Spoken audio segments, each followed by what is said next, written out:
And he's out, LBW, and a big shout and jubilation there for Lilly. So they've had one or two shouts at Mike Smith already this time. Answered in the affirmative. Lilly, the bowler. That ball pitching smack on round about middle and off. And no doubt Mike Smith there, beaten by the sheer pace of it. Colley now preparing to bowl again to John Edridge, who's on 49. 99 the score. And Edridge has got it. He'll have to be quick here. He's run out.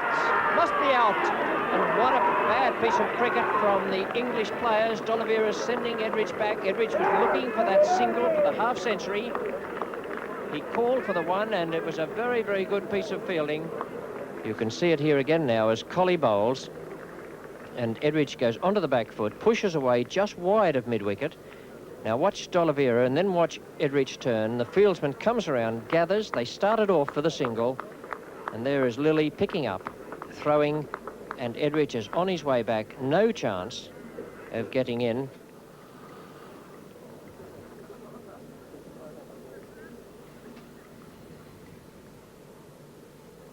Well, he's bowled him a much better ball.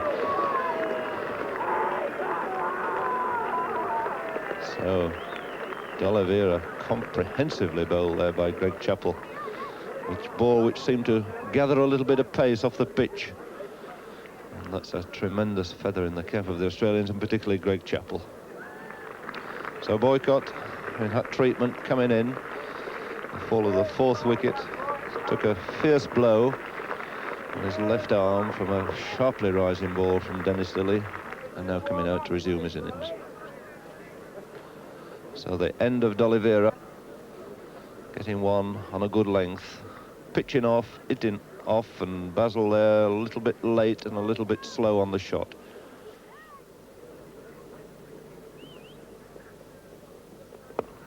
And he's got it through this time.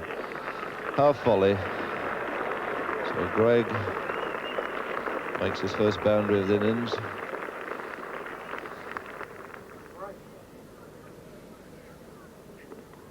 And that's it, and it's a fine catch, and Boycott's gone, and Johnny Gleeson's picked up his wicket. So Boycott out for 8. Good leg spinner, pitch right on a length turn, and look at those joyous Australians.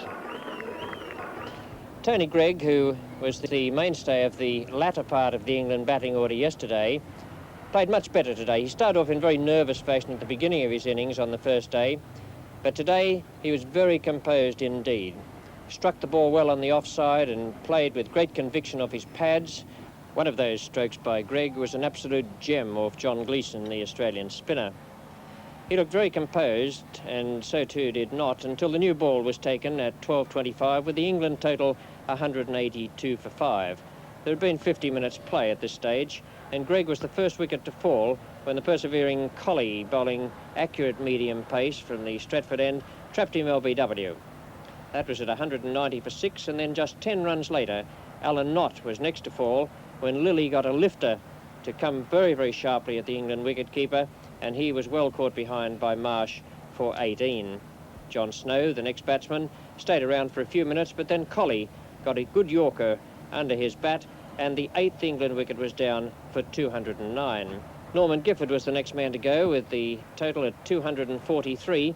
He was brilliantly run out by Ian Chappell, lurking just around the corner at short backward square leg, when Inverarity was bowling from the Stratford end.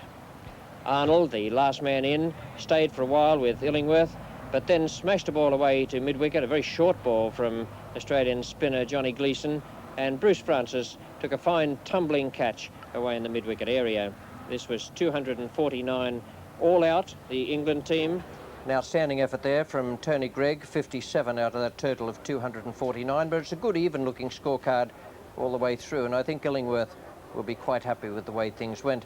From the Australian point of view, they'll be pleased with Colley's bowling, 3 for 83, and Lilly picked up 2 wickets. Here's the start of the Australian first innings. John Snow is the bowler. Keith Stackpole takes strike. Immediately hooked away to the mid-wicket boundary there. Dropped short. A fine, aggressive start, this by Keith Stackpole. Arnold on his way in. And there's a chance. So dropped by the unfortunate Tony Greig at second slip.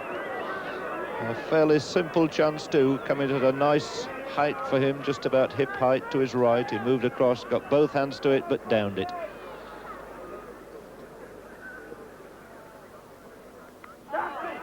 And he's dropped again, 2 successive balls. It's John Snow's this turn, and what a sorry mess these England slip fielders are making of it.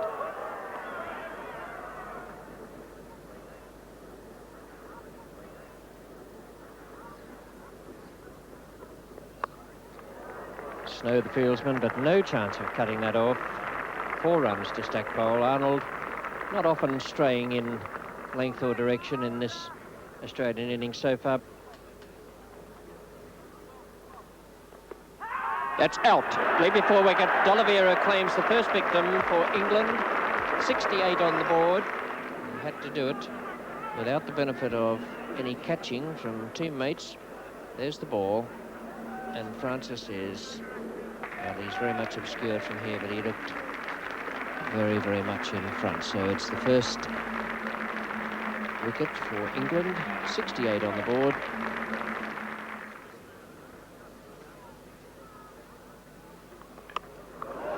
Smith under it, catches it.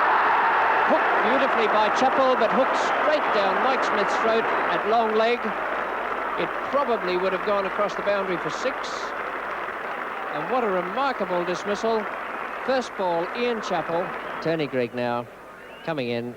The bouncer deliberately, very short, in good position, hooks it in the air, and Mike Smith coming around takes it beautifully, and I would say it would have been 6 had Smith not pulled it down. But a fine catch by Mike Smith, and Greg Chappell coming out now. Arnold coming in. And he's edged it as 4 runs. Wide of the slips, nobody there. And Arnold continuing his pretty bad streak of luck.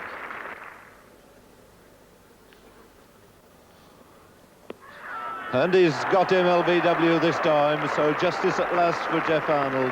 The 3rd wicket down. Keith Stackpole, LBW, good ball, nipping back from outside the off stump. Congratulatory pat there from his captain. And if anybody's deserved a wicket in this test match, it must surely be Jeffrey Arnold. Oh, and he's gone, he's caught behind, and he's picked up another wicket. That's Graham Watson. Not a very good shot for a batsman who's only been in there just a short time. Flashing away outside the off stump. Arnold pitching this fairly wide, not one of his better balls, in fact. And the faint deflection there, not moving over and making no mistake. John Snow to Greg Chappell. And that's the edge, and he's caught it this time, and a fine catch by Greg, and he's thrown it up, and he's joined once, stuck at last. So Chappell is out, and England have actually caught one in the slips. And in fairness to Tony Greig, it was a very, very fine slip catch. It went quick and it went low, and he moved to his left, and he caught it extremely well.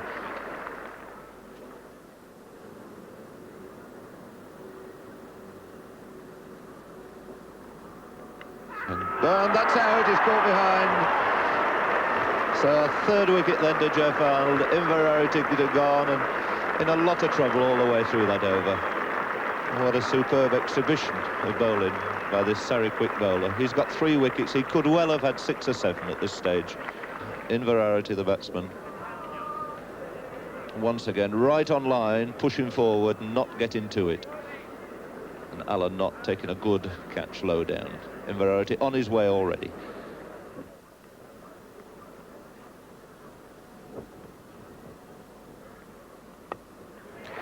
And John Edrich has caught him in the gully.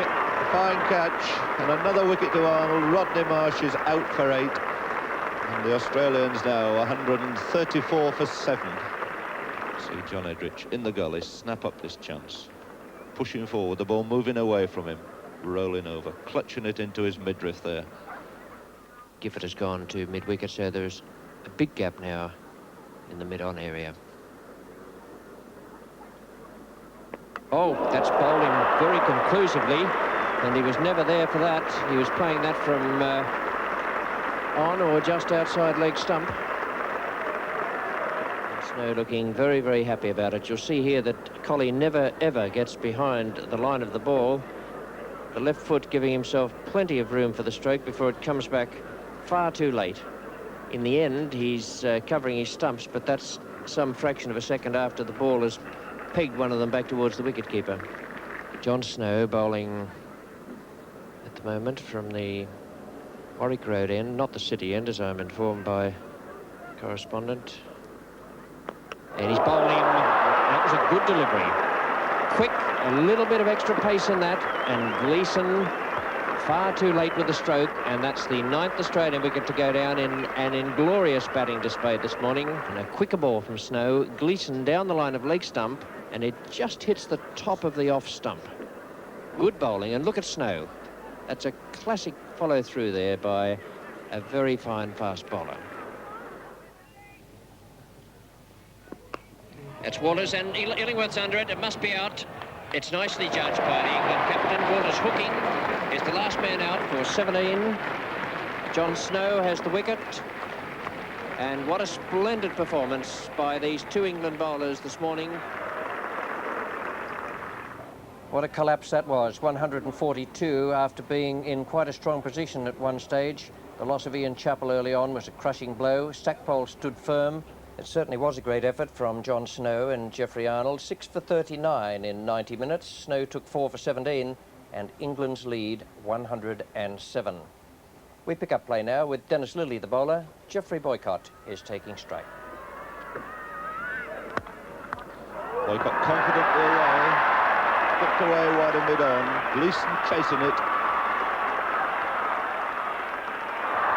Unable to cut it off despite that attempt with a boot. 31 for none. There's the hook again. And he's hooked it high, and is it 6? I think it may have dropped just inside the rope. It's 4 runs. Over the sweep, a big shout for LBW. They're all going up for it, and Tom Spencer has given him out. I see Boycott going for the sweep, hitting it square on the offside. And there goes Gleeson, and he's out for 47.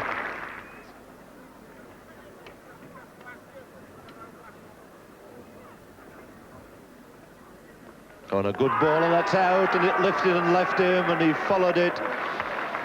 And Colley's got Luckhurst out again, this time without scoring, caught behind by Rodney Marsh. So England 65 for 2.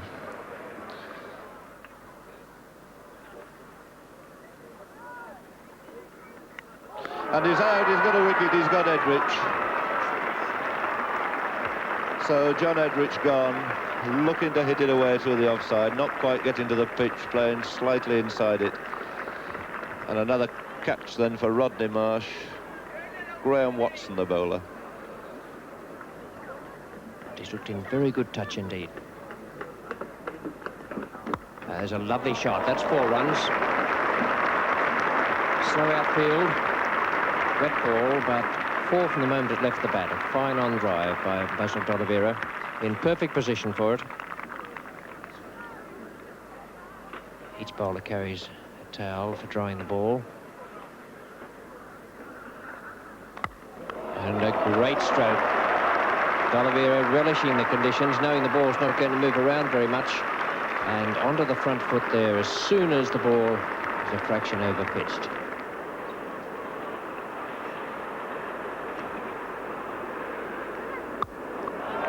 And again, successive boundaries, 3 boundaries, 3 balls. D'Oliveira on 37 faces Lillee.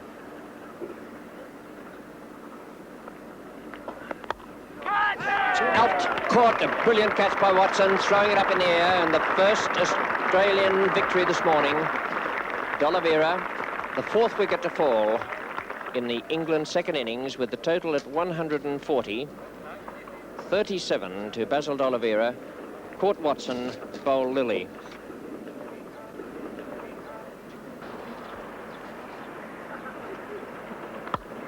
a nice shot. The in-swinger from Greg Chappell.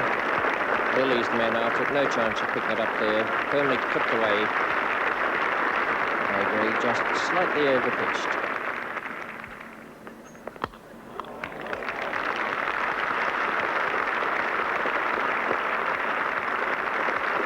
A little uppish, but very, very firmly hit indeed. One of Smith's favourite strokes. It's to be David Colley bowling now to Greg. That's a lovely stroke. No need to chase that. It's going to bang into the fence. That's extra cover. Perfectly timed, a full toss. Dennis Lillee to Mike Smith. And that's it. A wicket for Dennis Lillee. Mike Smith flashing away at a good length ball outside the off stump. No problem at all there to Rodney Marsh. Ball hardly deviating at all. A very simple catch to the wicketkeeper. A wide ball here. Looking again for that square cut. A very faint deflection. Sufficient for those Australian close fielders, and Lillee in particular, to leap in the air.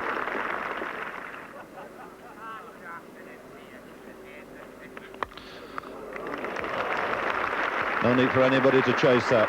Off volley, superbly put away by Tony Greig.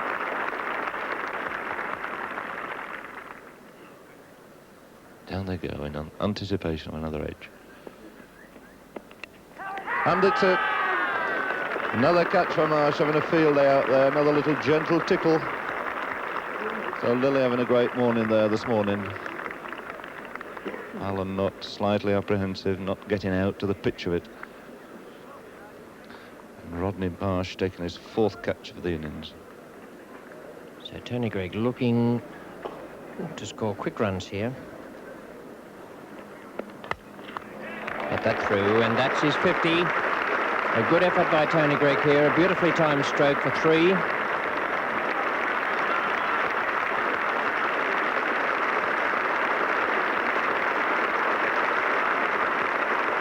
Made his 50 in 117 minutes. It's his second half century of the match.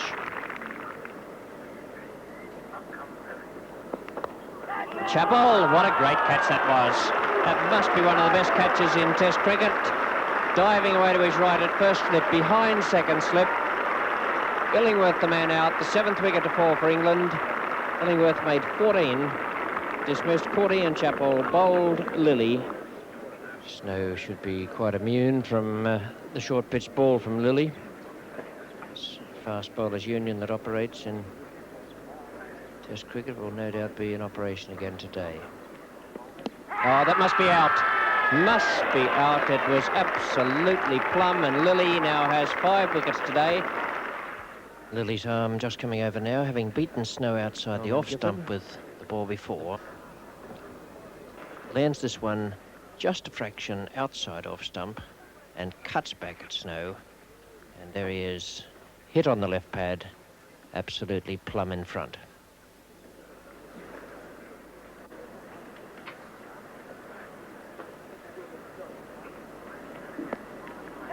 And he's got him. What a great performance. An inconclusive stroke played by Gifford. It's just flicked his glove on the way through. Lillee has taken 3 wickets in and over. There are 9 England wickets down for 234. Gifford fending away outside the leg stump there. Just flicking off the glove. And what a remarkable performance by Lillee. I'll bowl him. Good delivery, good Yorker from Greg Chappell. What an extraordinary end to this England innings. All out for 234. Greg Chappell bowling the last ball of this innings, and Tony Greig hitting right over the top of it, and the ball hitting inside the batting crease and cartwheeling the stump back towards the keeper. It's Dennis Lillee, the main destroyer. 6 wickets today. The other one going to Greg Chappell, the last man out, Tony Greig, for 62. A splendid innings by Greig, and Lillee being given the honour, having taken the last 4 wickets without a run being scored from him and being given the honour of leading the Australians off the field. Once again, Tony Greig has played magnificently. Top scorer in the second innings as well as the first, 62 out of 234. And the opening stand between Boycott and Edrich of 60 gave them a wonderful start to the innings, even though Luckhurst was then dismissed without scoring. 234, Lilly, absolutely outstanding. 6 for 66 in 30 overs and 8 maidens. And at the same time, Rodney Marsh was equalling an Australian wicket-keeping record with 5 catches in an innings. We join Keith Stackpole now and Bruce Francis after they've added 9 runs. John Snow is the bowler, Bruce Francis the batsman. And that's out. On the back foot. The first blow struck almost at once by John Snow. Francis, LBW for 6. The impression I got there was that was palpably LBW. Let's see what the slow motion shows us. Going across his wicket. Ball coming back just a little bit. And it would have hit probably the top of middle and leg. In comes Snow.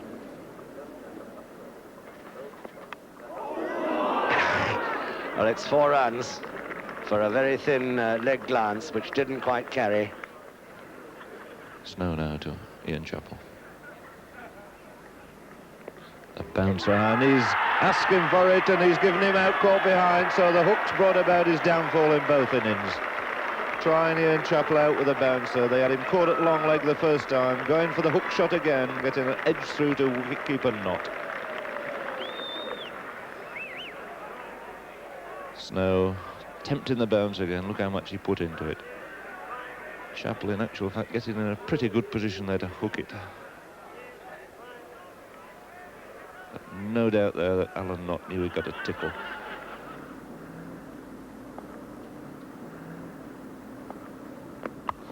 Hammered away.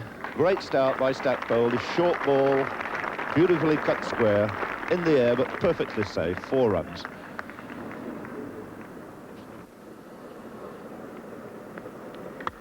That's Chubby out. Short ball, hooked to Basil D'Oliveira at mid-on. He never got round on it, looking to hit it in the area of mid-wicket.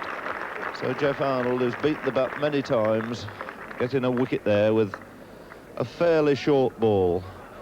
Really, Greg Chappell should have put that away. He's quite a good hooker, but dropping it short, never getting round on it, and lofting it to Basil D'Oliveira, who took a pretty comfortable catch at mid-on. Snow to Watson. Oh dear, oh dear, oh dear, what a bad shot. Really, one couldn't describe anything as bad as that from a test match player. He's just come in, he hasn't got on the mark, it was a long hop, and he just wafted it very gently back to Snow. Snowy to Stackpole. It's a good shot.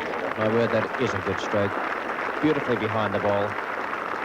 And it's his half-century and a very, very good innings from Keith Stackpole.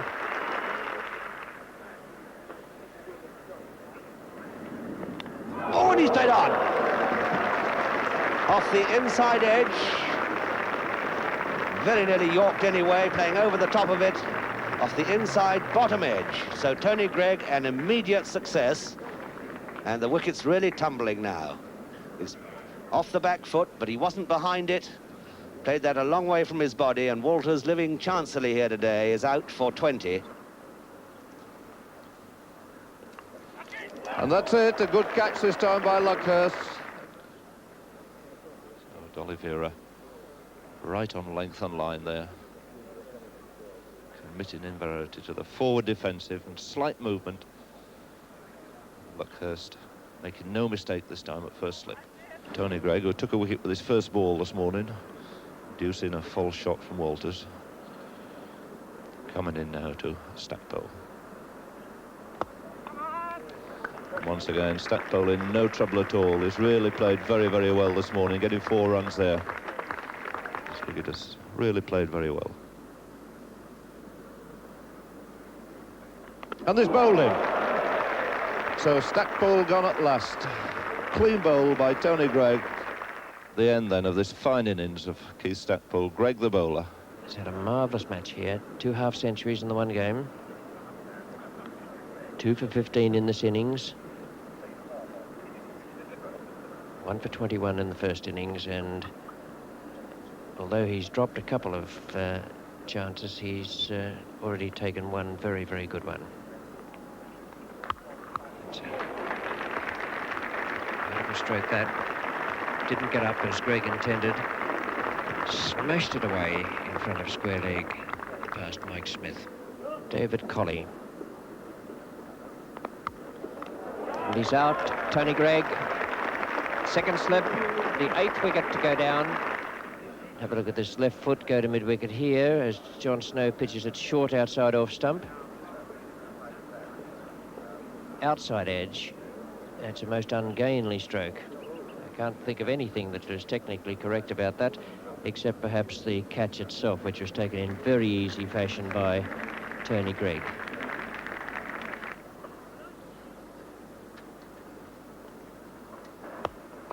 That's a brave shot over the top, and it's 6 runs.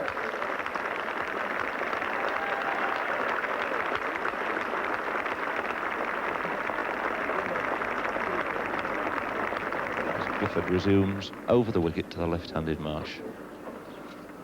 And he swung him away again. So a second 6 to Rodney Marsh, and we've waited 5 days to see the first. Now he's at 2, 1 in each over, taking him past the 50 mark and getting a big hand from this crowd who've been anticipating now for about 3/4 of an hour a fairly quick English win. And hammered through, fine shot.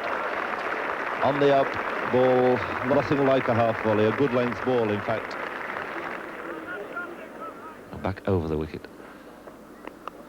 Hooked round on the leg side this time. So successive boundaries to the left-handed Marsh. And this is very, very good cricket. It's Gifford to continue, coming over the wicket to Rodney Marsh. Tossed up in the air, inviting the drive, and he's hit it beautifully. So yet a third 6. Used his feet, got right down to the pitch of that, and cleared a very long boundary there by a good 10 or 15 yards. 70 now. And he's come for it again. And he's made it, yet another one. So this is really tremendous stuff. 4th 6 then to Rodney Marsh, all in the same direction. On the onside, hit him with the spin. Oh, a handsome straight drive there by Gleeson. No bother there. Beautiful straight drive. And there's got to be some applause now, because that's 100 partnership come up. It's come up in the incredibly quick time in a test match of 77 minutes.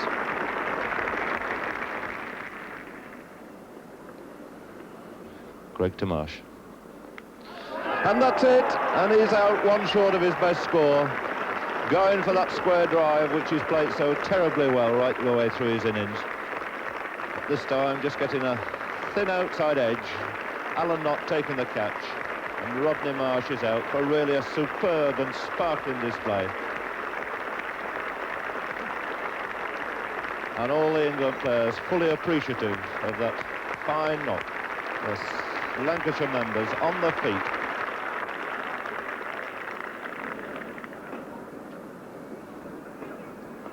And that's it, and Greg has bowled him. And the first test match is over. John Gleeson, bowled by Tony Greig there for 30 very, very good runs. An excellent win for England, the margin 89 runs, and Raymond Illingworth's side had 2.5 hours to spare. A look at the card at the end of the match now. Marsh dominating the Australian second innings with his 91. Stackpole played very well for his 67. Bowling figures for England, very impressive, with Snow taking 4 and Arnold, extremely unlucky, 1 for 59 from 20 overs. It was the first time in 42 years that England had won the first test match of a series at home against Australia, and that would have been a tremendous boost for them. There was one very significant happening off the field at Old Trafford. I stood at the back of the television commentary box and watched Bob Massey practicing with Ross Edwards, and the footholds on the side where Massey normally bowls were so wet that he had to switch to bowling round the wicket so that he and Edwards could get a full session of practice.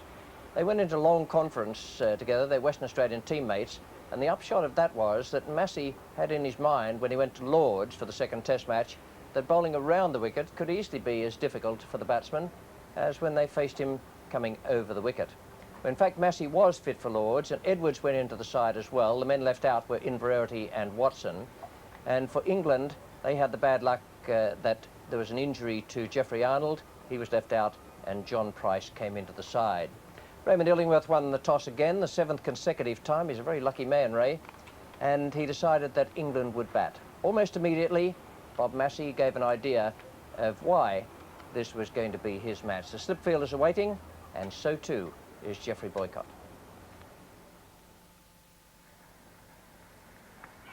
Hold him! A good victory there for Massey, a good Yorker. And look at the breakthrough for the Australians. Look at the joy on Massey's face.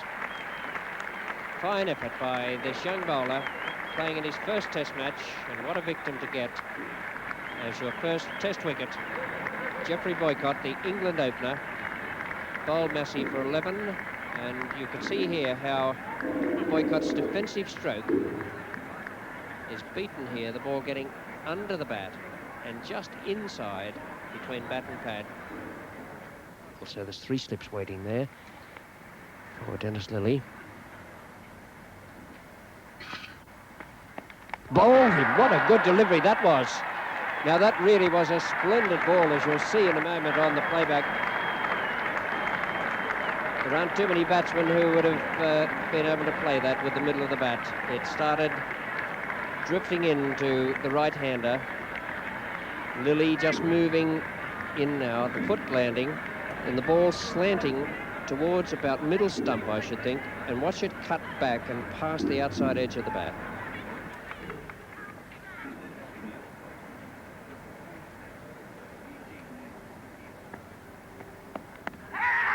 He's given him out, leg before wicket to Lillee. John Edridge, the 3rd English wicket to go down this morning, 28 runs on the board. Edridge made 10, and it's Lillee's 2nd success in his 8th over. He now has 2 for 15, and a great piece of bowling here by these 2 West Australians after England got away to a very good start. So this is the 3rd breakthrough of the morning. Dennis Lillee bowling in fairly close to the stumps, and Edridge just playing a straight defensive stroke across the crease, and umpire Arthur Fagg at the bowler's end raising the finger.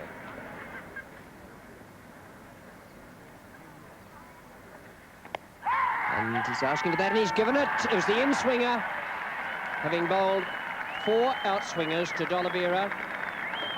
Massey then slipped in the in-swinger, and it's the 4th wicket to go down, and you can see here, bowled from wide, pushed in, and beating D'Oliveira's forward defensive stroke. D'Oliveira, the last man out for 32. LBW to Massey. And that looked a pretty bad shot from Mike Smith, playing across a full pitch, which hit the base of the stump. So another success for Massey, his 3rd wicket, having a great day on his debut here for Australia at Lords. So let's look at it again. Massey from the nursery end to Mike Smith on 34. And effectively yorking him as he tried to work it to his favourite area on the onside.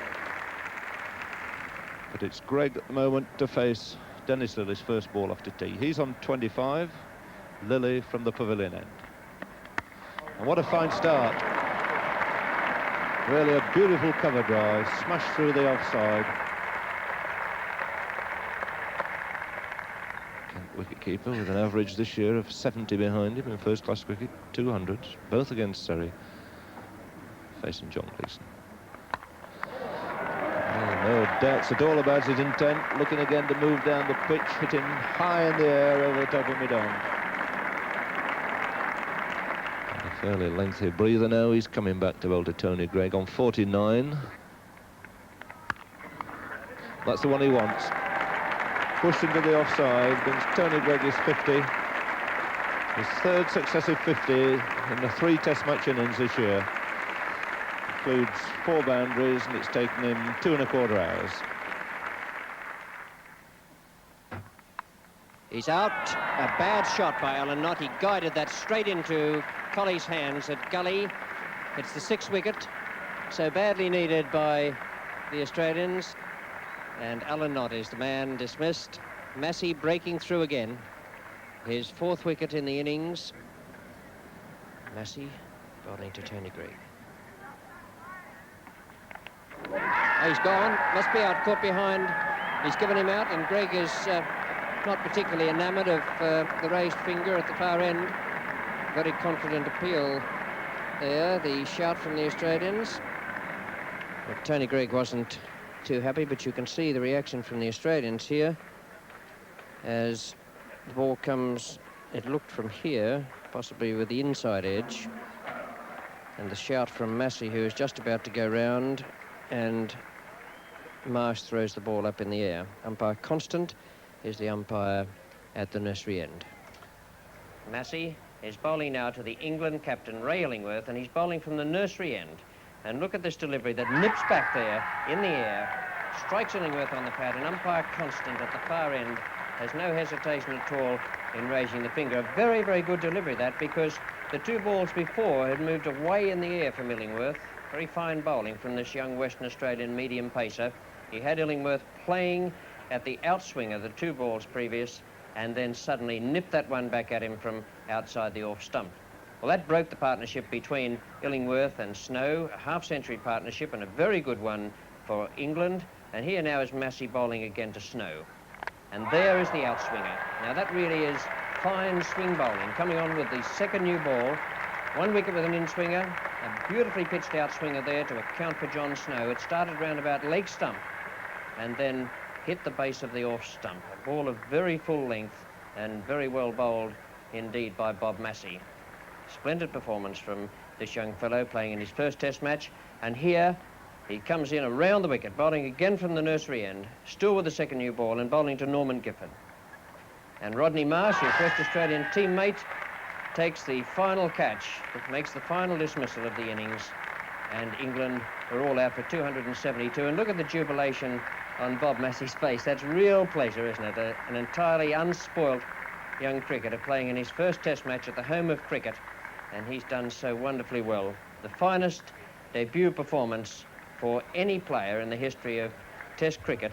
8 for 84. A very, very good performance now by Massey as he goes back into the pavilion at Lord's. After starting off so badly, having lost 3 wickets for 28, then there were good partnerships between Smith and D'Oliveira. Tony Greig once again proved a real bane to the Australian bowlers, and Alan Knott, as he has done so often over the years, coming in there with a gritty innings towards the end. So too Illingworth and John Snow. 272. Massey 8 for 84 from 32.5 overs and 7 maidens. So Francis now to receive. And he's bowled him. So a tremendous start then for John Snow. In fairness, I think not a very good shot there from Bruce Francis. That ball pitched very well up. So an early success then for John Snow, which we can see again, pitching that ball well up. In fact, so far up that Francis no price at all once he decided to play back to it. So the only run on the board, credit it to Keith Stackpole. John Price to Keith Stackpole. That's the short one, and the play's worked out. He's hit it straight into Gifford's hands, and that's what he was there for. So really, that wasn't a very good shot again, this time by Keith Stackpole. So the 2nd wicket to fall, a wicket falling in each of the opening overs, this time to Price. The short one, hooked around. Gifford placed there for that particular shot, square by the umpire, and taking a very simple catch. Well, the challenge is offered, and he's hit it away for 4. Price the bowler. That's the hook shot, and he's middled that one all right. So still accepting the challenge is Ian Chappell.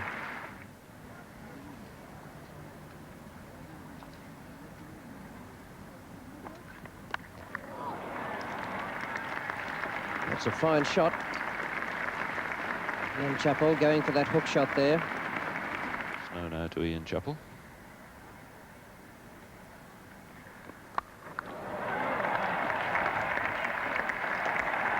So the bouncer hooked away again beautifully for yet another 4 to Ian Chappell.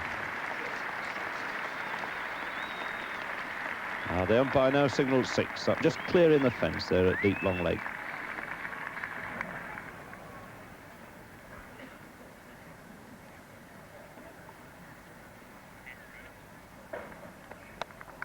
Smith coming in under it. It's a great catch. Marvellous catch by Mike Smith at long leg. Ian Chappell hooking. What a great catch that was to take the 3rd Australian wicket. Crowd standing up. The Australians in the dressing room looking disconsolate at the moment, as well they might. Snow testing Ian Chappell with that bouncer. A top edge from Chappell, and Smith, bespectacled and 38 years of age, racing in, throwing himself full length on the ground to take what could be the decisive wicket in this match.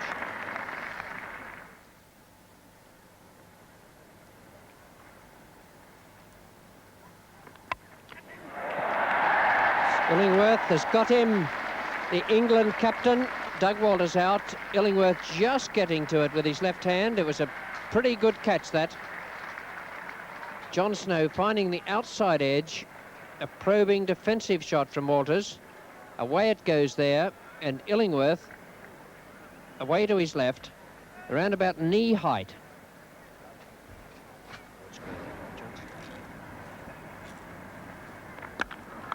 It's a fine shot, and he needn't run for that. Off the back foot, sweetly timed, 4 runs.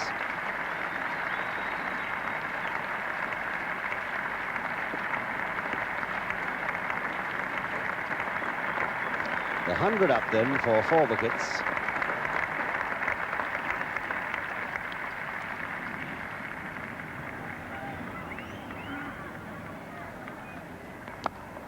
And another beautifully played shot.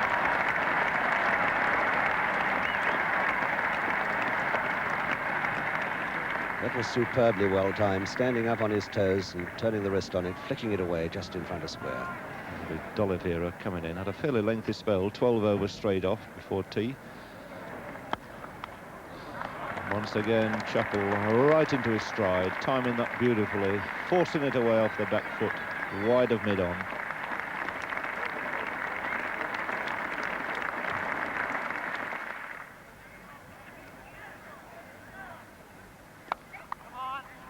Tony Greig. The 100 partnership between Greg Chappell and Edwards. It came up in 125 minutes.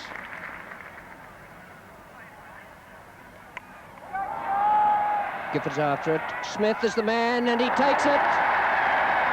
A great breakthrough there. Smith again taking a fine running catch. Edwards lofting away on the onside instead of keeping the ball down. I think it was a little bit too full, a little bit too far up for that stroke. Illingworth bowls again now on the replay disc. He's a little cramped for room there, never quite balanced in the stroke. Had 1 foot off the ground in playing it. Gifford couldn't get to it. He's running backwards there, and it's Mike Smith coming in, racing in from the boundary, who takes a nice catch. Illingworth has just pulled in Price from mid-on, some 5 or 6 yards closer. The offside field has come in, and that's a nice strike. You look for 3 here, and he'll get it. The fieldsman's Luckhurst, so they'll take 3 runs, and it will give Greg Chappell the strike. The crowd rising to him at the moment.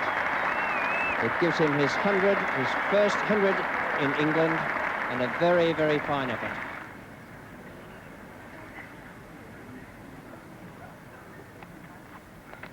It's a good delivery, and it's the breakthrough. Greg has got it for England. The 6 wicket down. Night watchman Johnny Gleeson, removed by Tony Greig, who made 1 run. In bowling there now. Outside edge. Flicked right at the very top of the bat.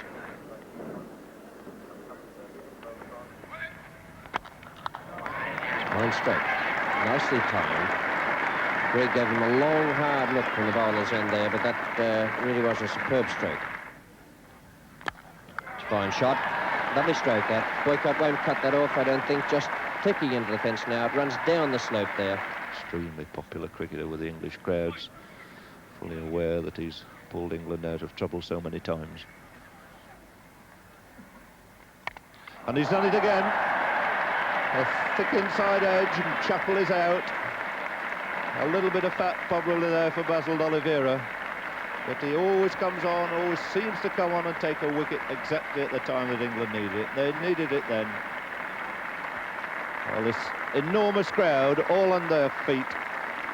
The members in the pavilion all the way around the Mount Stand, the popular side giving him the just acclaim for a really fine innings. All short of a length, Chappell going to try and force it off the back foot. Thick inside edge and just disturbing that off bail.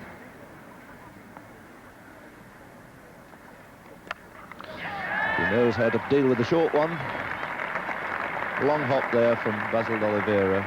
Fiercely punished round a square leg again by Marsh. It's his fourth boundary, takes him on to 26.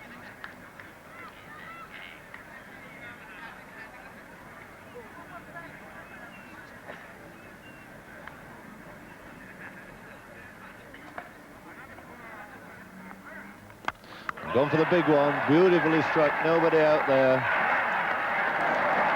Yet again, a magnificent six over long on.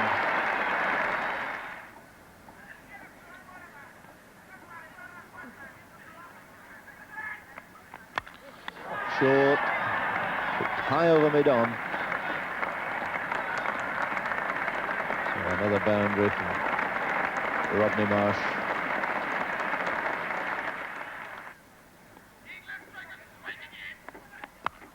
He's hooked that away magnificently. And that's a perfect six. Drop short, beautifully hooked square.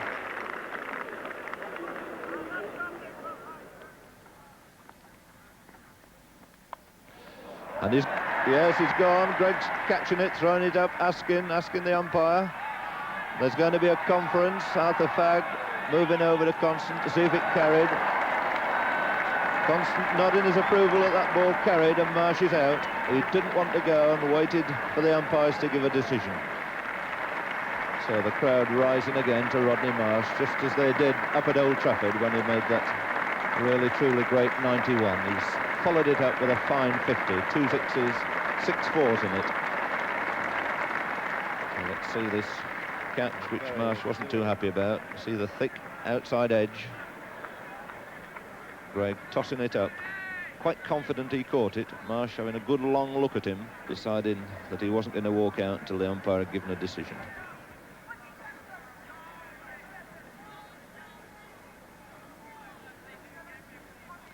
It's now then to Massey. And he's gone, caught behind. So Bob Massey not lasting long there. First ball, beating for pace. The second one outside the off stump. And let's see how Alan Knott took the catch. In fact, a useful ball that went down the hill, presenting Alan Knott with a very simple catch. Price to Colley with 3 slips. And that's it, he's found the middle one, and Australia all out. Good catch then by Tony Greig. Went quick, he made no mistake. That is one of the best innings I've ever seen. Greg Chappell, 131 at the home of cricket, his brother Ian, 56, and that partnership between the brothers is the one that gave Australia their great chance of victory, giving them a first innings lead there. Snow, once again, 5 for 57, 32 overs and 13 maidens. Price did the job, for which he was brought in place of Arnold. Dennis Lillee now starting the bowling for Australia. Geoff Boycott is the batsman. And he's out. Well, that is bad luck for Boycott. Allowed that ball to bounce onto the pad. It dropped down and once again just knocked off the off bail. We've seen it twice today. Greg Chappell got out in a similar fashion, inside edge, and just knocked off one bail, and now the unfortunate Boycott out in a similar way. The only difference being that he didn't attempt to play a shot. Strike him on the pad. and then dropping down, didn't quite know where it was, turned round, and to his horror, the off bail had disappeared.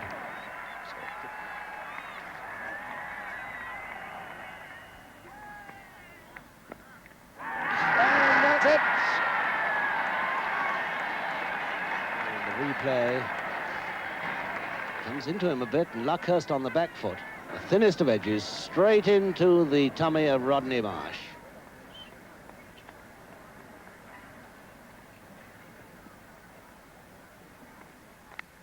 That's a beautiful catch there by Rodney Marsh. And what a fine piece of bowling that was by Bob Massey. He deserved that one. A good breakthrough there, 18 for 3 England, and Massey, having bowled so well without result, has finally taken the wicket of Edridge to a really good diving catch by Rodney Marsh. Massey bowling to D'Oliveira. Stackpole or Greg Chappell? It's Greg Chappell. He's taken D'Oliveira. It's the 4th wicket down. And D'Oliveira sadly walking out. You can see here that he didn't play it too badly. It goes off the outside edge. Greg Chappell getting it very low down. In fact, I called Stackpole at first. It was Stackpole going away to the right there and now leaping up as Greg Chappell throws the ball in the air. Bob Massey having a dream of a Test match debut. 8 wickets in the first innings, and now at tea, 2 more for 8 runs. Bowling now to Tony Greig. And it's gone. Caught at first slip by the captain, Ian Chappell. What a match Bob Massey is having.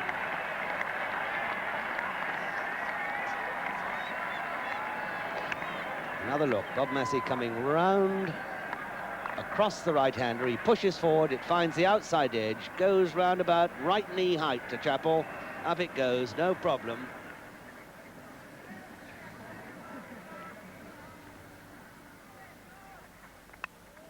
And that's it. Alan Knott's gone the same way as the rest. And Massey takes yet another wicket. So Alan Knott caught in the slips, feeling for it outside the off stump.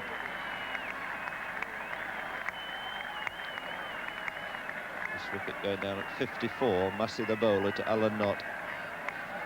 And that ball going down the hill here at Lord's. And Alan Knott, a thick outside edge.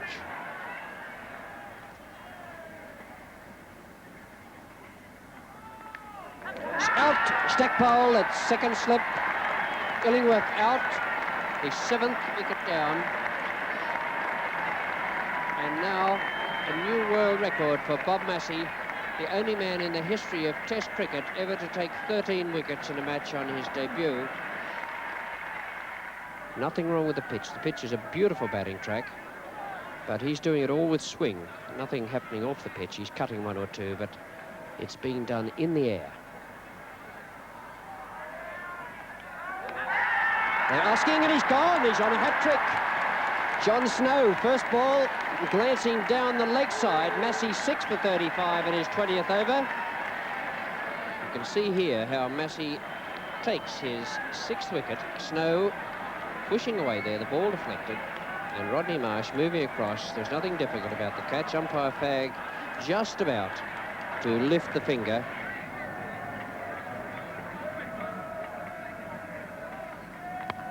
He's out. Edwards has caught him behind square leg. It was a good, authentic stroke. And Bob Massey now has become the first Australian cricketer ever to take 15 wickets in a Test match. What an incredible performance for a man in his first Test.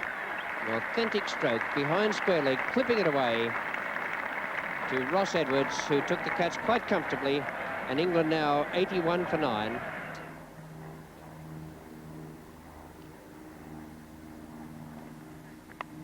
And that's out. Greg Chappell, the man completing the innings. An easy chance, shin high. Chappell took it very well. The last man to get to be dismissed was John Price. You can see him here to Massey pushing the in-swinger away, the outside edge. And Greg Chappell takes a comfortable catch. And his final figures now, Bob Massey with 27.2 overs, 9 maidens, 8 for 53.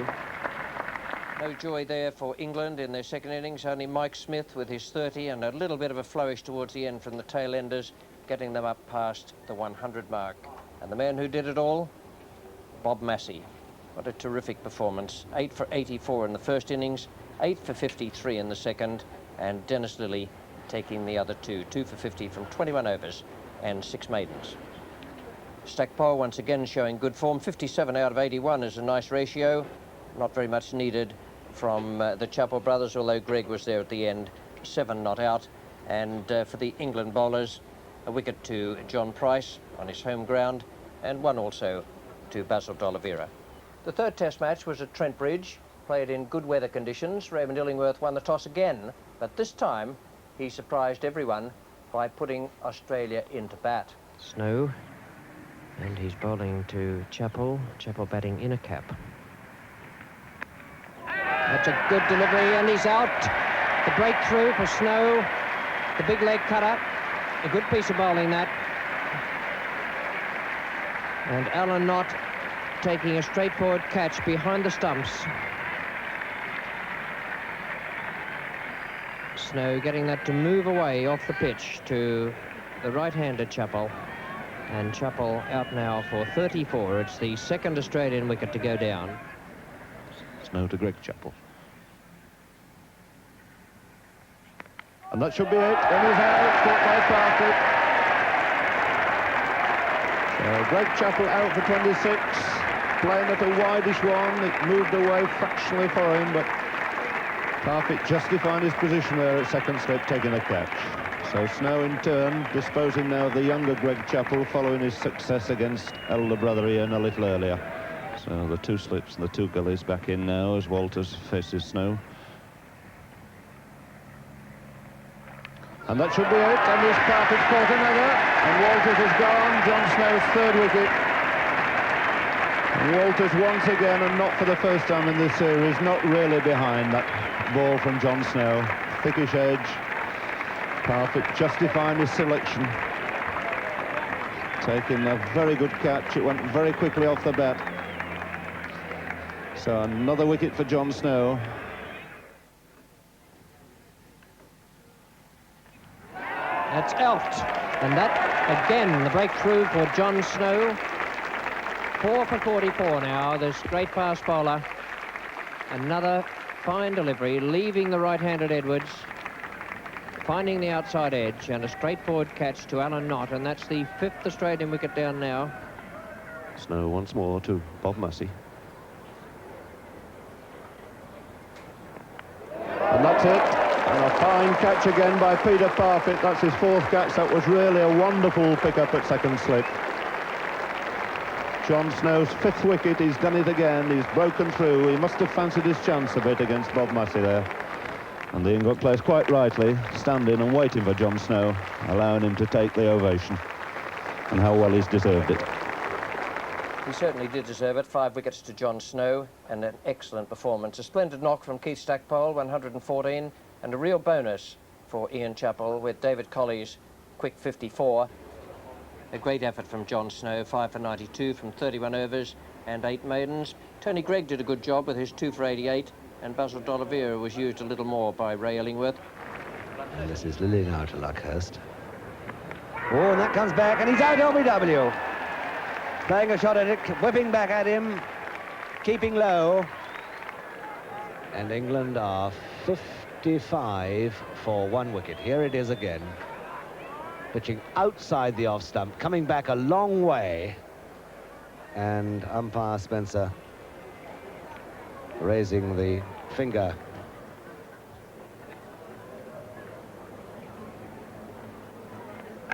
Oh, and that's dangerous, and that's out. Caught Marsh. Edrich going for the hook shot.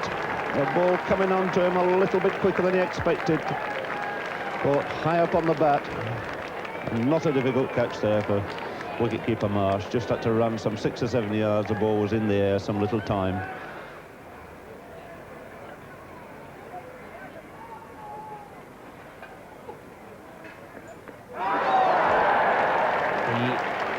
Breakthrough for Dennis Lillee. Mike Smith, the man out now, the 4th wicket to go down with the total at 111. Might have got a little inside edge onto it.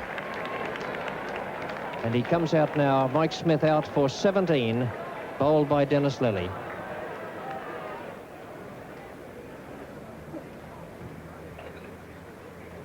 D'Oliveira again.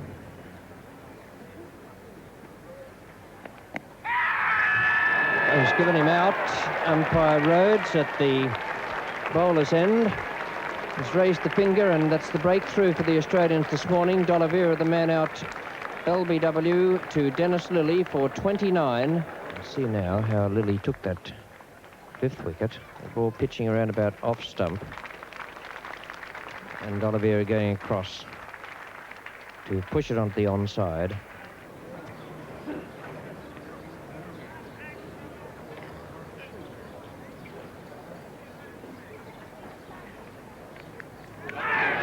And that's out, and he's come straight on and taken the wicket of Norman Gifford. So let's see this wicket for Bob Massey coming on in his 2nd ball.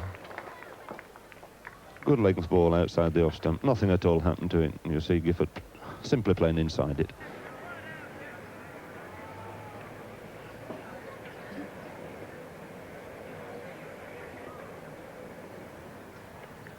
And that must be out too. Yes, he's done it again.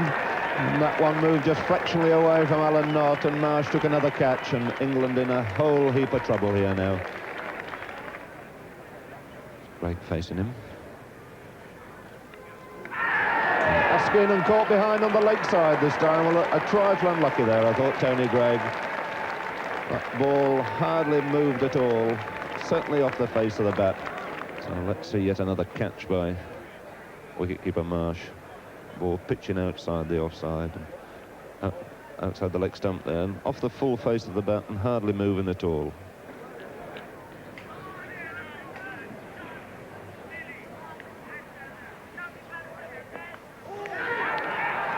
And he's caught him, given out. A fine catch that by Marsh. It just hit the bottom of John Snow's bat. That's the 2nd catch on the leg side. One to Bob Massey, and now one to Dennis Lillee. You can see how Rodney Marsh moves very, very quickly. There's Snow just getting the edge, and Marsh dives away to the left, makes good ground, tumbles away. A thoroughly disappointing effort there for England, 189, a top score of 37, and that on a very good pitch. An outstanding performance once again from those 2 pacemen, Lillee and Massey, who did so well at Lord's.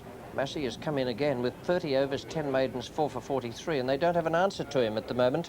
Lillee 4 for 35, bowled very well, and Colley is an excellent inclusion in the side. Here now is the start of the Australian 2nd innings. Snow to Stackpole. And that's it, he's out. Another catch at first slip. Peter Puff is on it again. Stackpole gone, a wicket for Snow. The first Australian wicket going down at 15. Getting one that moved away a little bit from him. Luck has taken a good, smart slip catch.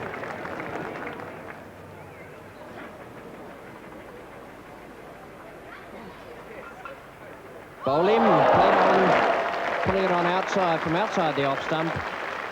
Ball pitching outside off stump. And it comes back inside, on the inside edge, and hits leg stump.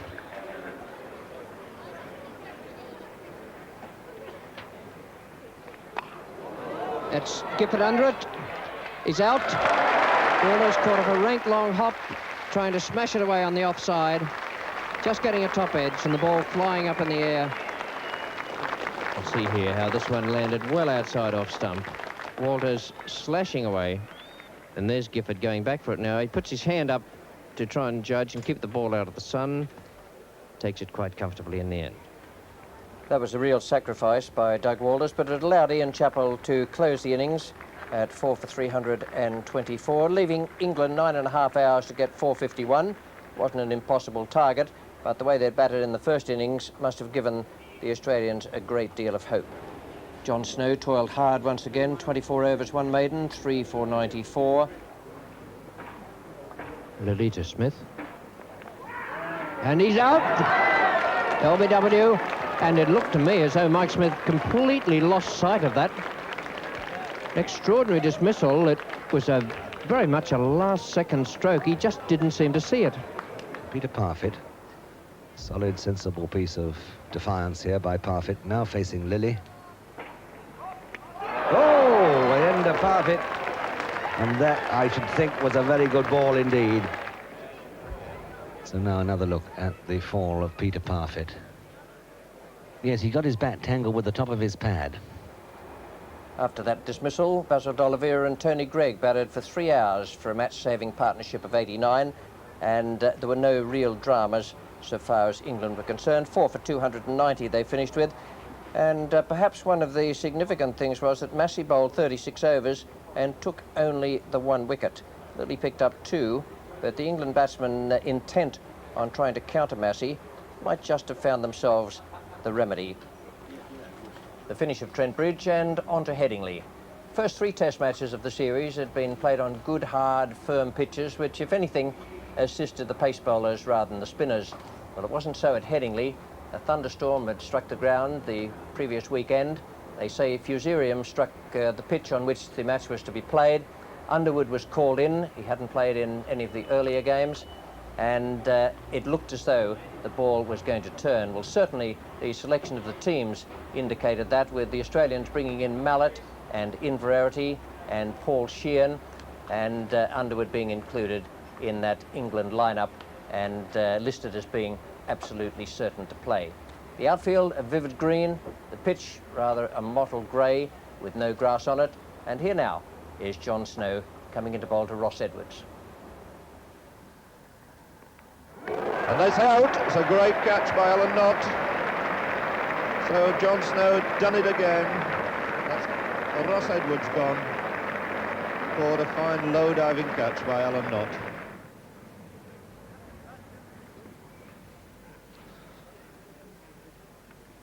Oh, and that's a fine ball, and it's out, caught behind. So the 5th ball of the first over after lunch. And that's Stackpole, caught by Alan Knott off the bowling of Derek Underwood. Fine ball, turn, there's help in this wicket for the spinners already on the first morning.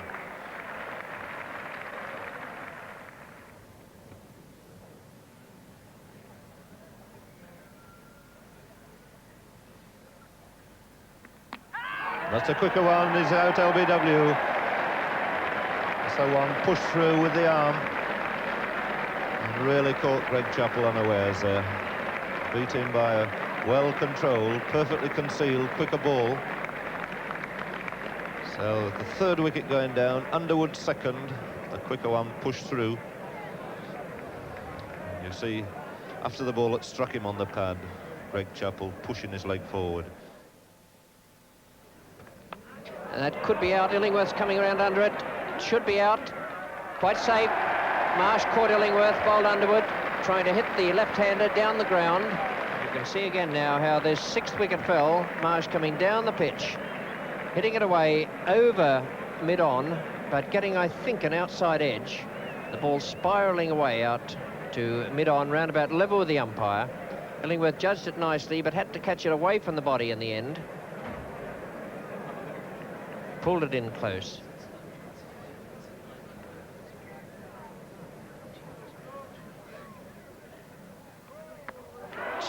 He's caught him! A great catch by Illingworth. That ball lifted and spun sharply, outside edge, flew to Illingworth, who knocked it up, dived away behind him. What a fine catch by the England captain. Australia 98 for 7 now, and look at this. The ball lands, spins, hits up the top of the bat. Illingworth going for it a 2nd time, and a fine effort there.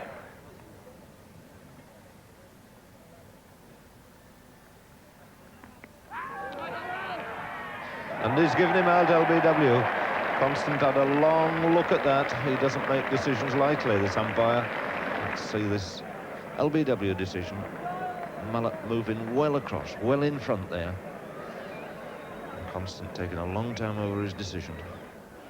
4 wickets fell to the England pace bowlers Geoff Arnold and John Snow, but the bulk of the work was done by Raymond Illingworth, 2 for 32 in 21 overs and 11 maidens, and Derek Underwood brought in for this match 31 overs, 16 maidens, and 4 for 37.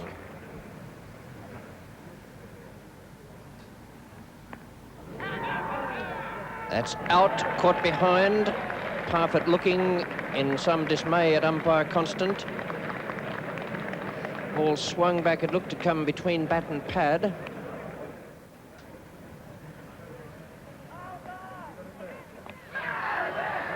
And he's given him out stumped. A fine piece of work. Constant once again waited a long time.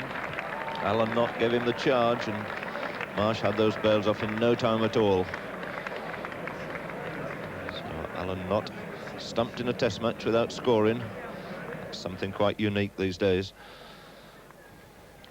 See him coming down the wicket and looking for the cut. Marsh very quick indeed to have him off.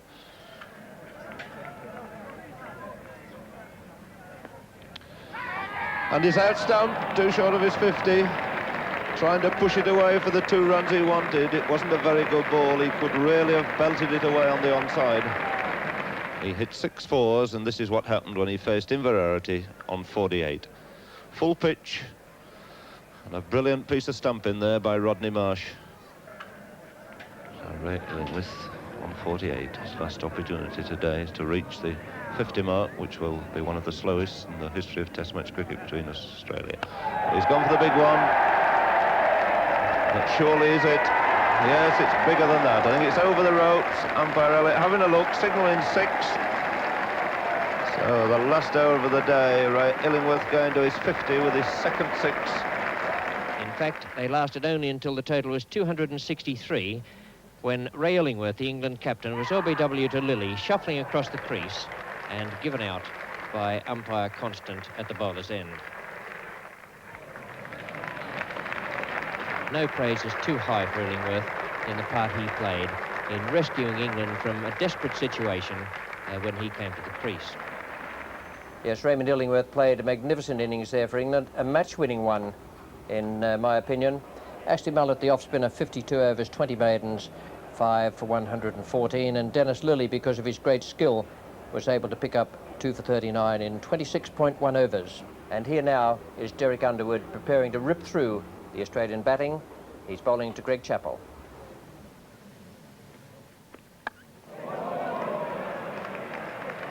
It's outside edge, D'Oliveira. Greg Chappell, that's spun back a long, long way. It hits, spins back sharply, outside edge, and it spirals away over Underwood's head. D'Oliveira comes around, positions himself nicely, no problems at all in the catch, and it's the 3rd Australian wicket to go down. Greg Chappell caught by D'Oliveira, bowled Underwood for 13.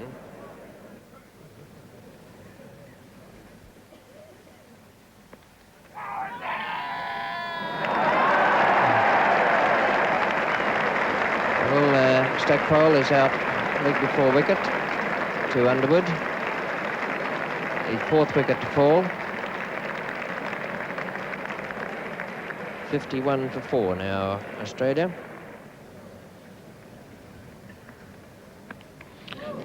Look at that, Walters has gone. That one turn and lift in a fine catch by Parfitt. Really gave Doug Walters little chance at all. Pitched absolutely perfectly. Turned, flicked off his glove. This is it. Wicket of Walters. Parfitt making no mistake there at slip. Ball coming a little bit slowly to him, but a deflection off Alan Knott.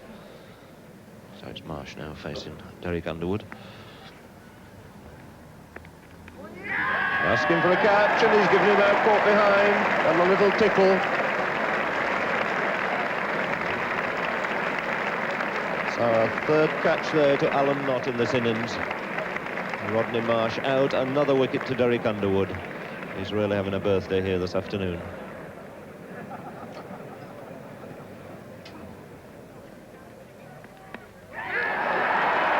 He's asking, and he's given him out. A little tickle under the pad. Underwood on the hat-trick, 2 in 2, and Verarity out for naught first ball. Pushing forward a little inside edge.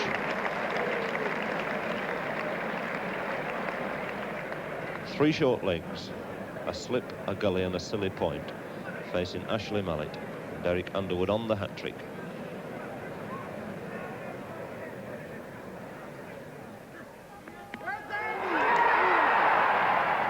Despairing dive. No inside edge there on the pad, but applause there from his Kent colleague, applause from Tony Greig.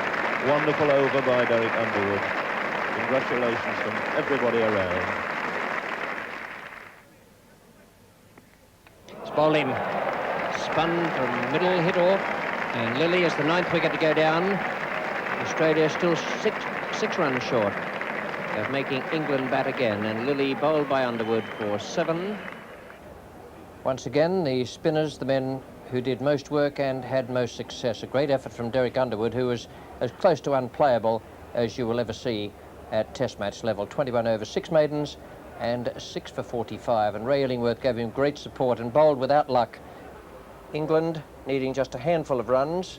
Here is Lilly bowling to John Edridge. And that's out. It looked very close indeed. So our very jubilant, happy Dennis Lilly has struck at least one blow back for Australia. Edridge out LBW with a total on 7. His personal score on 4. Luckhurst and Parfitt hit off the required runs there. England 21 for 1 at the end of their innings, and a very good victory. The victory coming in 3 days, and probably the spectators were lucky to get that much cricket. The spinners had a field day, or field days as the case may be. Underwood 10 for 82 from 52 overs. Illingworth 4 for 64 from 40. Mallett 5 for 114 from 52. Inverarity 3 for 26 from 33. The best bowling figures of John Inverarity's restricted career as a left-arm spinner. It was a very unusual test match with 31 wickets falling for 566 runs. Well, it was all different here at the Oval when we came along to the final test match. Magnificent weather and the Australians setting themselves to square the series. They couldn't get the Ashes back, but they could square the series and set themselves up for the 1974-5 series in Australia. Well, England brought in Barry Wood, and they had John Hampshire in the side as well. The Australian changers were geared to win the match rather than to draw it. Ray Illingworth won the toss again. An excellent one to win. Looked to be a magnificent batting pitch. And here is Dennis Lilly coming in now to bowl to John Edridge. And he's had LBW, I think no question. He walked and moved into that. And I don't think it presented too many problems for Bert Rhodes down there. So the first wicket to go down in this test match, that of John Edridge. Dennis Lilly, the bowler, moving back and across and looking absolutely plumb.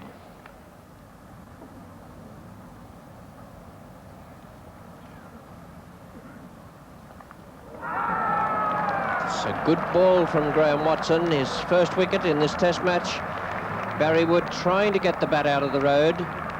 Almost did, but it just got the faintest tickle there, the outside edge, onto Rodney Marsh, and Watson breaks through just before lunch.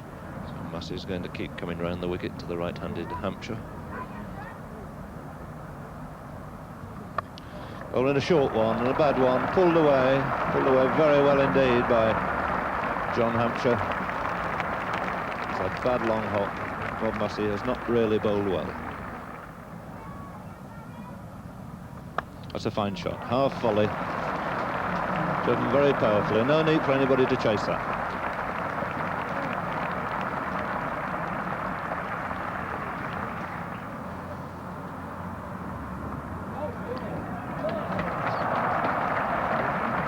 Four runs.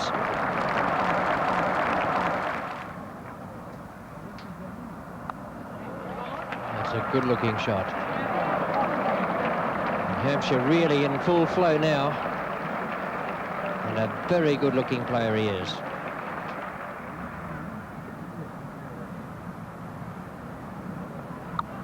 It's out, Inverarity, behind point, and Hampshire cutting very hard, but in the air, and Inverarity grabbing at it and gratefully taking the chances. The third England wicket down on 133. You'll see it's pretty short outside the off stump, and he moves away and square cuts it uppishly to Inverarity at short third man, you might say.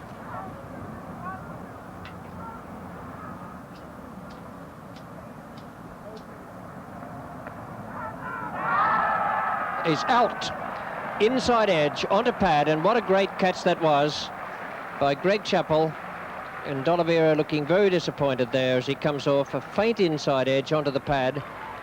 You can see here in slow motion just how it happened. Mallet's arm coming over and the forward defensive shot inside edge, and Chappell just going the wrong way in the first instance, I think, and then recovering quickly to come back and take the catch very low down.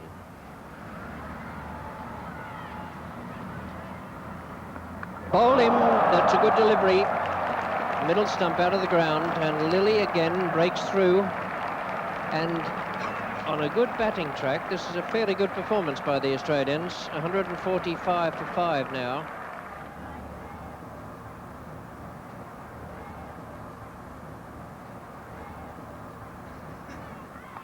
It's out, first ball, caught by Greg Chappell at third slip. 146 for 6 now. First ball, Ray Illingworth, who up to that moment was on top of the England batting averages. And that's it, good at slip, the one going on with the arm. The third wicket to Ashley Mallett, good intelligent piece of bowling. Third wicket then to Ashley Mallett. Tony Greig, the batsman, had moved on to 16. Mallett bowling that with the arm, going straight on. A very comfortable catch there to keep Stackpole at slip. There's no question about that, turned away in front of square. That'll go through for 4. Australians reverting once more to Dennis Lilly from the Vauxhall end, coming into John Snow, looking for the extra pace here. And getting that through, and Snow's out, caught behind. Marsh taking a very comfortable catch. That's the first ball from Dennis Lilly in this new spell. So John Snow, the saviour at Leeds, in trouble here against this good quick delivery from Dennis Lilly, pushing forward. Just a thinnish outside edge.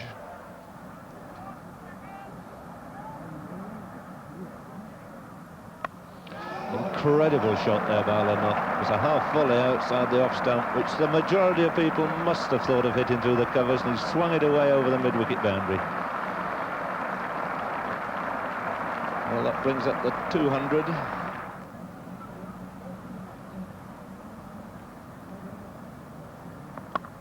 It's a fine shot.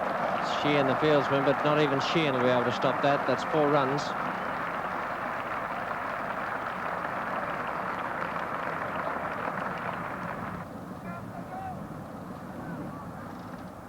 Oh, good shot.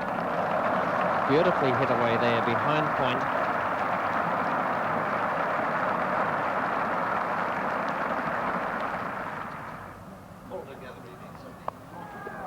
Four runs again.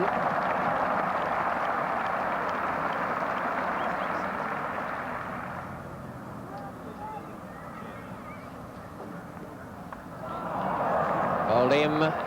That's the breakthrough. Inverarity's got it. Arnold trying to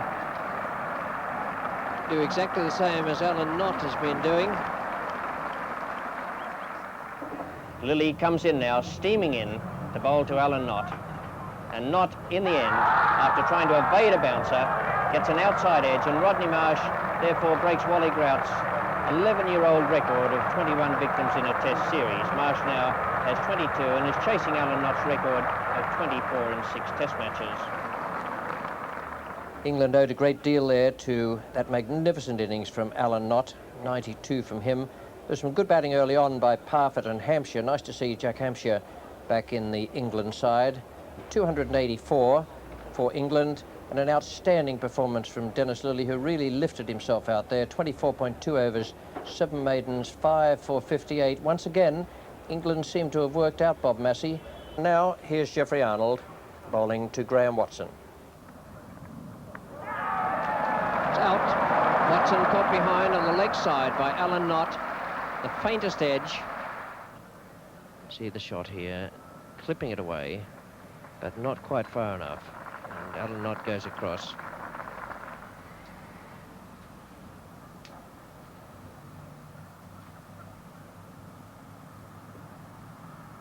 And he's bowled him. Oh, beaten there by sheer pace and a little bit of cutback from outside the off stump.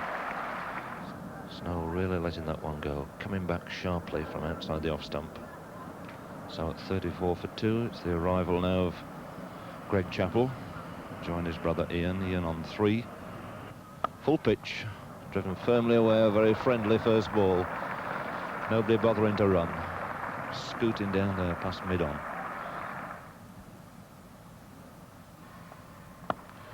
Fine, handsome off drive by Ian Chappell. No need for anybody to chase that. Half volley, put away perfectly.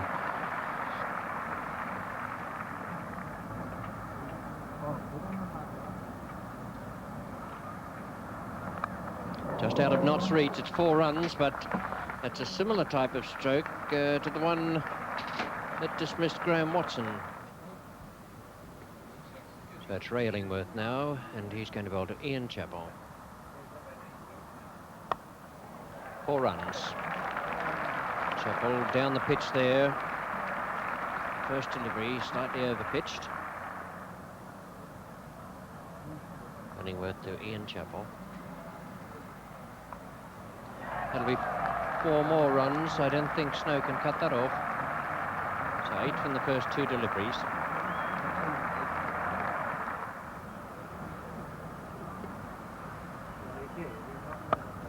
Four runs. It's a nice stroke. Beautiful timing there by Greg Chappell. The ball wasn't quite up to him.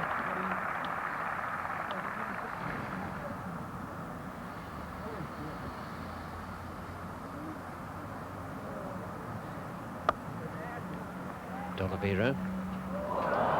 D'Oliveira's misfielder. Well, now that is, I think I can term that an extraordinary occurrence, because there's been no safer fieldsman on the ground in this series than D'Oliveira, and his throwing has been absolutely magnificent.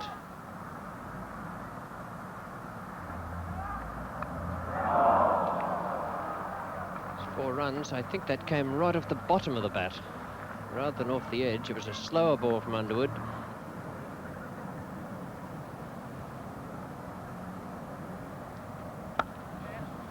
So that's an easy single to mid-off, and that brings up the 100 partnership between the two Chappell brothers. Coming together when 2 wickets had fallen for 34, now pushed it on to 134 for 2.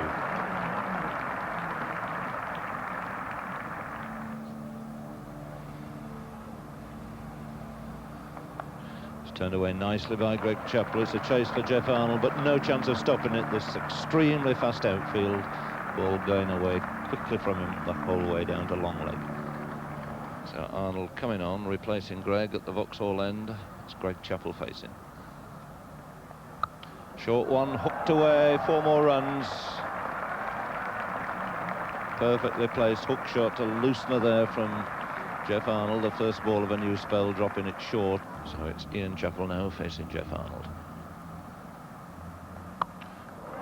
Drop short again, hooked away over mid-wicket for 4, so it's Ian Chappell following a similar shot in this over to Greg. That's a good shot. Takes Ian Chappell on to 63. Nicely positioned there, beaten for an instant in the flight by Underwood. Greg Chappell, 2 for the 100 now, faces John Snow. And that's probably it. Yes, he'll take 2 here.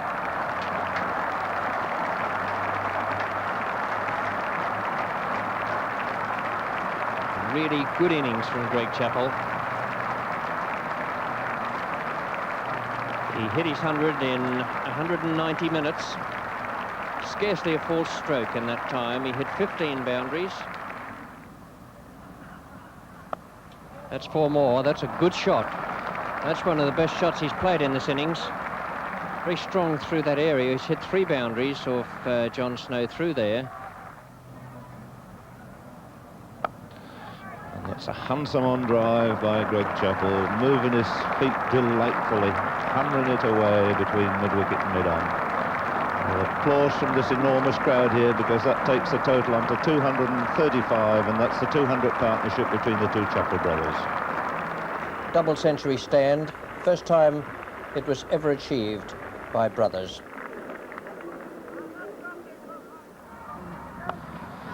And that's it, and Tony Greig has brought him at mid-wicket. Greg Chappell going for the drive for his 2nd successive time, failing to clear that tall figure of Tony Greig at deepish mid-wicket. Well, that was really a superb exhibition by Greg Chappell in when Australia were 34 for 2. Really up against it, took his time, had a good look round, and has played a series of delightful shots.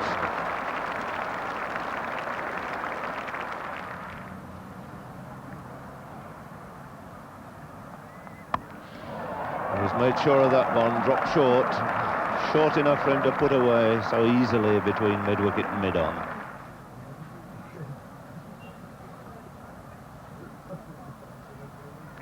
So down the wicket, has he got an edge? Yes, he's got an edge, a thickish edge, no slip. It'd been a slip, it'd been a catch off the edge. It's gone through there. It's taken Ian Chappell to his 7th Test 100. Really a fine effort for his side. Also takes him on to 2,500 runs in Test match cricket.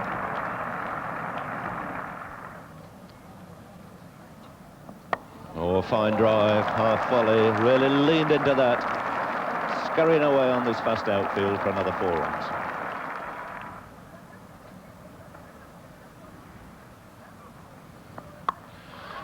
And another fine shot. Really some superb shots coming from these Australians. Once again, not very short at all, but beautifully put away square on the offside by Ian Chappell. It's a short one, it's lobbed out to John Snow, it's a catch, and he's made it, and Chappell is out, and he's fallen to the hook shot once more. Tremendous performance by the Australian captain here. The crowd rising on their feet now.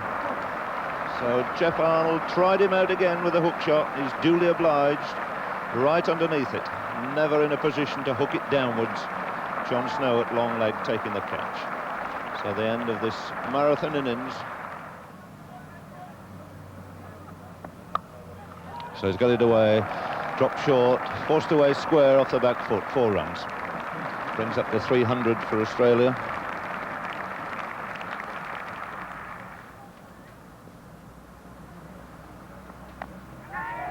And that's it, back pad and Shearn is out.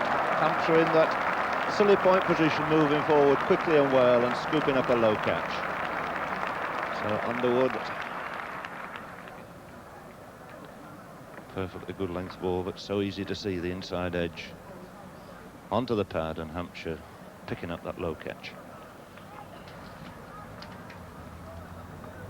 Bowled him. Might just have been inside edge.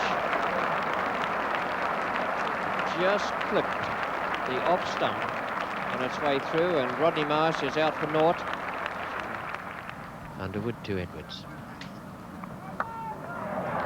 It's 4 runs. It was a brave stroke. It was a slightly slower delivery from Underwood.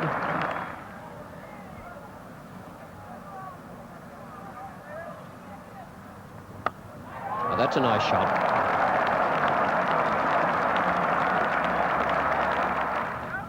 Arnold to Inverarity. Nicely hooked away, dropped short. That's going through for 4 runs.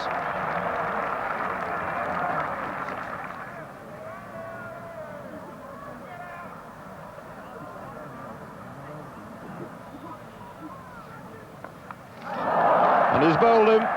So that's the end of Edwards. Underwood from the far end.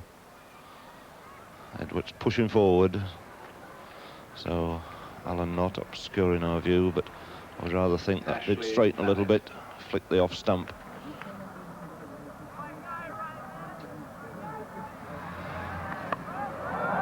That's someone's under that, Tony Greig, and he's out in Rowdy. Out for 28, tempted into the big hit by Derek Underwood, bowling over the wicket. Inverarity skied it away to mid-off. It's the 8th wicket down for 387, still on the Devil's number. Arnold bowling from the Vauxhall end. Coming in now, bowling to Bob Massey, the left-hander, and Massey gives himself plenty of room for the stroke, getting right across there, leaving the leg stump very vulnerable, and Arnold taking advantage of it, just cutting the ball back a fraction and clipping the outside of leg stump to take the first wicket of the morning. The second Australian wicket to fall was that of Ashley Mallett. A complete debacle in running between the wickets here. Barry Wood, and look at the two batsmen, both going to the same end. The man at square leg picking it up, and a very easy run out indeed.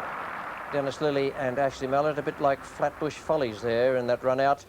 Although the last 6 wickets fell for only 89, it was that great effort from Ian Chappell and Greg Chappell that gave Australia their chance for a substantial first innings lead.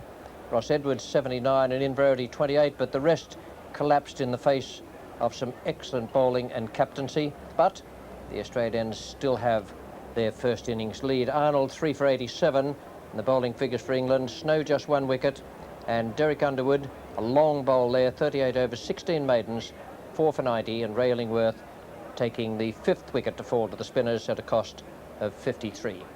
Here's Barry Wood now, facing Dennis Lillee. Magnificent shot there by Barry Wood. Really clipped that away, half volley on the leg stump. Hit it with tremendous power.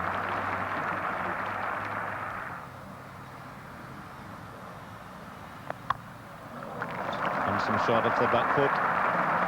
Once again, it's a chase for Ross Edwards, the ball gathering pace on that quick outfield and beating that long chase he had. So another boundary to Barry Wood. The fine, handsome on drive that's going away through to that onside boundary.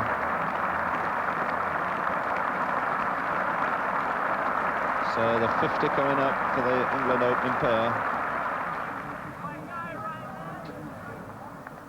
Bowled him. Edwards trying to pull his bat out of the road. A really strange dismissal that. It might have come off the inside edge. Edwards not being able to get the bat away quickly enough. Dennis Lillee to Peter Parfitt. Bowl him. Lillee again gets through Parfitt's defence, and that looked to be a very good delivery. It might just have found inside edge, but Lillee's arm coming over now. No, it came between bat and pad. Hit middle and off, and there wasn't much gap there.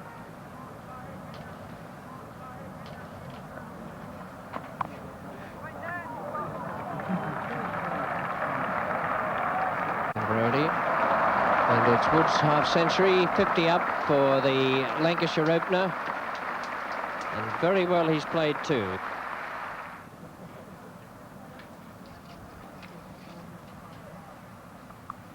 And that's it. He's caught it slip, fine catch. A little bit of bounce. Ian Chappell, the Australian captain, taking that very thick edge. It went extremely quickly. Hampshire looking for the cut, the ball bouncing a little bit higher than he anticipated, but it was a fine catch by the Australian captain.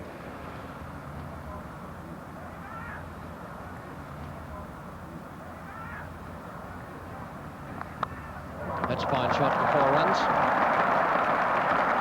That's the area he likes there. Backward point around to extra cover, and anything a bit short, he gives it that forearm slash.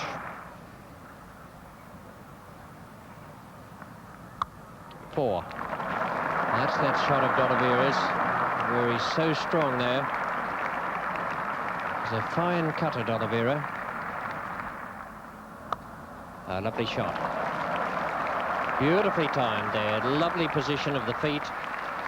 Barry Wood 86, just 14 runs away from a century in his first Test match. And the last man to make a century in his Test debut in England, I think, was Ranjit Singh.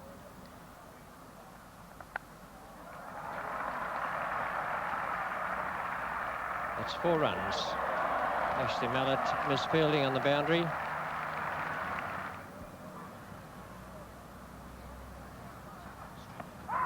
It must be close. Yes, it is. Wood trying to force away there through mid-wicket. Ball that looked to be pretty straight, hit him on the full. And a tremendous ovation here for Barry Wood. Australians joining in.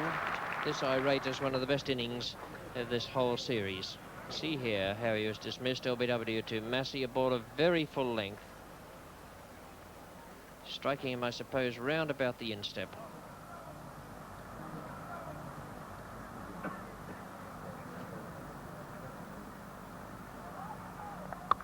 hammered away delightfully off the back foot. 4 glorious runs to D'Oliveira.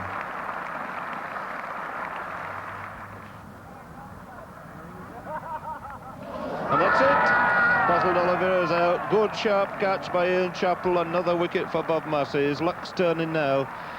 And this game swinging once again Australia's way. Basil D'Oliveira out for a fine 43. Caught low down comfortably by Ian Chappell off the bowling of Bob Massey. Fine shot, 4 runs, dropped short once again. You see the quick bowler after a lengthy spell yesterday.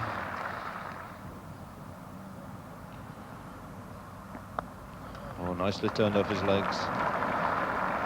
This quick outfield at the Oval here, speeding that ball away. Another beautiful shot. Clipped off his legs this time on the forward shot. 4 more. Ready to start a fresh over. And that's it. He's caught behind, going for another off drive. Was Tony Greig perhaps carried away a little bit there? Certainly wasn't quite there to play that drive. A little bit too short.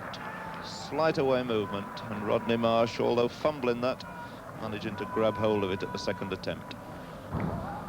Dennis Lillee has now equalled the record of the highest number of wickets in an Australian v England series in this country by an Australian. 29 wickets now for Dennis Lillee.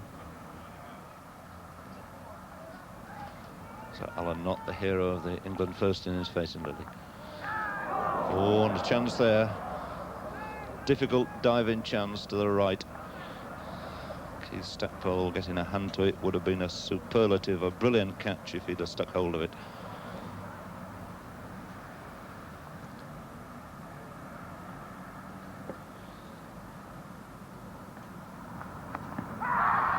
And he's out, LBW. So, not unlike the ball, in fact, which got Barry Wood up. Well pitched up. Just about a Yorker, full toss round about the shoe. Used to be boot, but it's now largely shoe. So a breakthrough again for Dennis Lillee, his second wicket, receiving the congratulations of all his teammates, because that makes him once again a record holder, out on his own now, his 30th wicket in this series.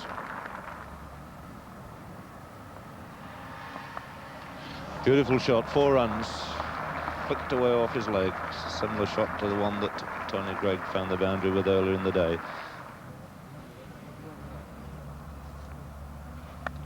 That swung away on the leg side by Alan Knott. 4 more runs.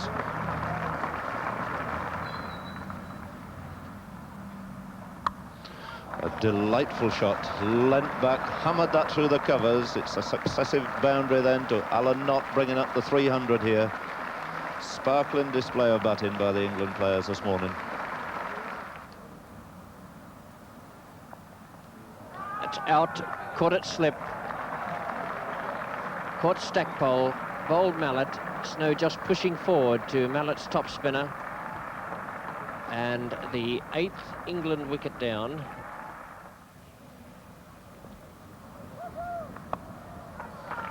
That's the half-century for Alan Knott. Very good innings once again, 92 in the first innings, 50 in the second.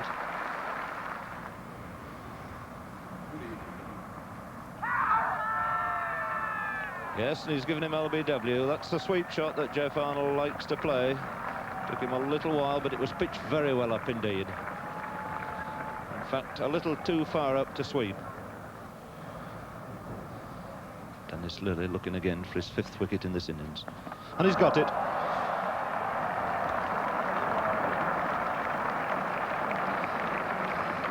So Alan Knott, clean bowled, a 63.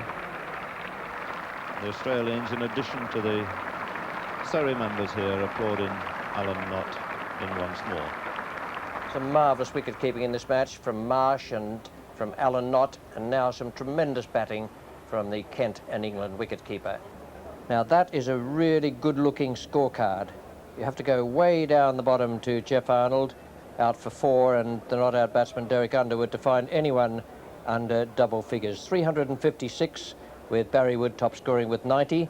Bowling figures for Australia, Lilly is in there again. Another 5 wickets, this time for 123 from 32.2 overs. Massey, 2 wickets this time, but once again, England played him in relative comfort. John Snow is the bowler now at the start of the Australian innings. Keith Stackpole takes strike.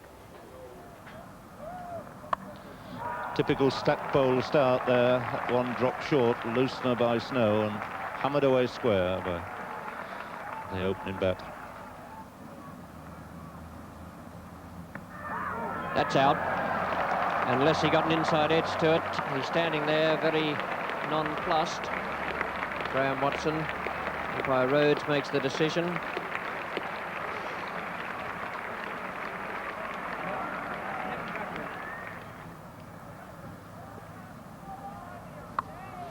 Fine shot, drop short, cut away.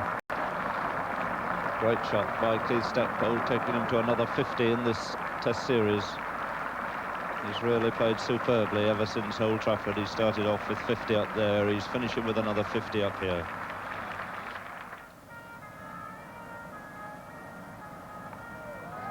Swept away, 4 more runs.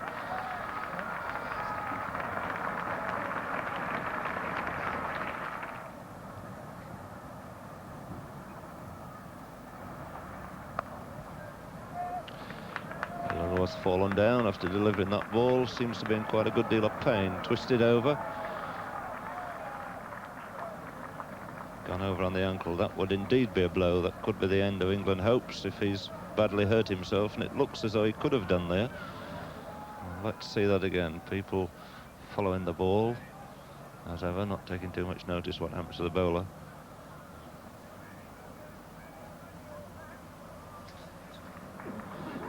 Ray Illingworth following off, the doctor and the physio.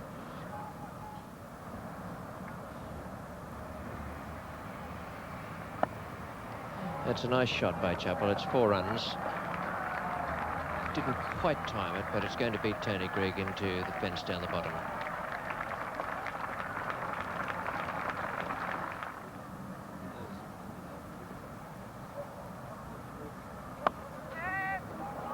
That's nicely timed. He didn't appear to hit that very hard, but it absolutely belted over the outfield, and it's the 100 partnership.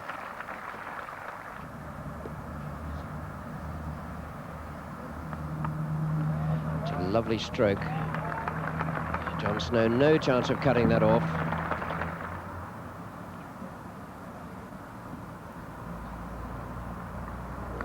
That is out. First wicket down, Tony Greig picks it up for England. Stackpole cutting again, and the ball lifting sharply, and it's now 2 for 132. Tony Greig bowling, and the ball again cutting back at Stackpole, just finds the top edge, and Stackpole's on his way.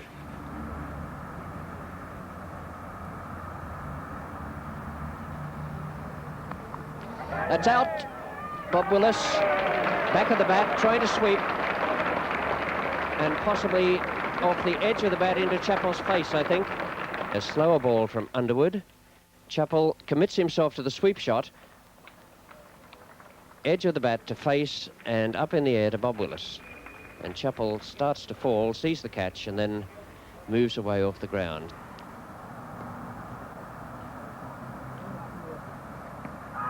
That is out. Ross Edwards, LBW, to Tony Greig, the ball cutting back quite sharply. And Edwards is out, and what a cliffhanger this is now. 105 runs still needed, and only 6 wickets in hand. Well, this is the ball, another look at that one. Down she goes, around the line of the off stump, cutting back.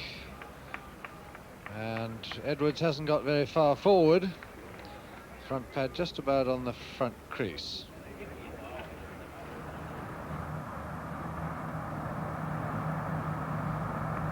Swung away, high in the air. So Paul Sheehan clearing that ring of leg side fieldsmen, getting his second boundary.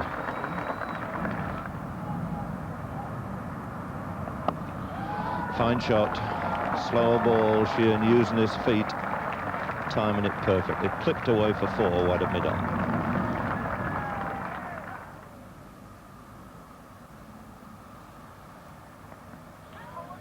And he's given him out LBW. Rather belated shout there from Derek Underwood. Greg Chappell, I think, not terribly happy about that. So the breakthrough England were looking for here. Greg Chappell, the batsman, coming round onto the back foot, going to try and work it away on the onside. Some little time before Derek Underwood went up with an appeal.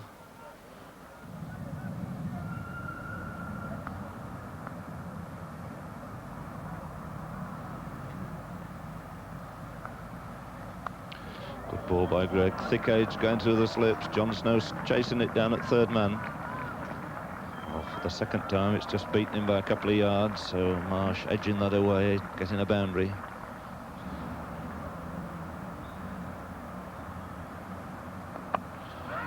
And very nearly a chance. Can't ever, I don't think, go down in the books at a chance. And hammered hard to Willis. He's only 2 yards away there from the bat. Could have easily have rebounded to Alan Knott. Rodney Marsh facing. Swept away. No chance of deep square leg cutting that one off. Really picked that one up. So Marsh now going into the 30s, 32. Getting a little bit of his own back here off Underwood. Derek Underwood snapping him up in his last 3 test innings for 1-1 and 0. Now vengeance coming for Rodney Marsh at exactly the right time for Australia. So Australia just a dozen runs away now from victory here at the Oval. Simply a matter of time. 5 wickets left. And that swung away by Marsh. Magnificently timed over mid-wicket. Another 4. Rodney Marsh really going to town here. Sewing the game up for his country.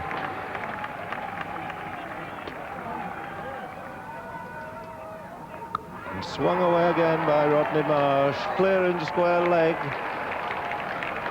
So 4 runs wanted to win. And Rodney Marsh doing the damage here. He's moved on to 40. So it's just 1 run wanted. Is Rodney Marsh going to have the honour of making it? That's it, pushed away, no bother at all. Look at Marsh, look at Sheehan, absolutely delighted. And the curtain comes down on this test match scene here at the Oval as all the boys, West Indians, English boys, coming in, tremendous race to get through them. Up the stairs, joyous Australians up on their balcony. And the end to what has been really one of the most magnificent test matches. It's ever been my pleasure to watch your playing. I certainly endorse those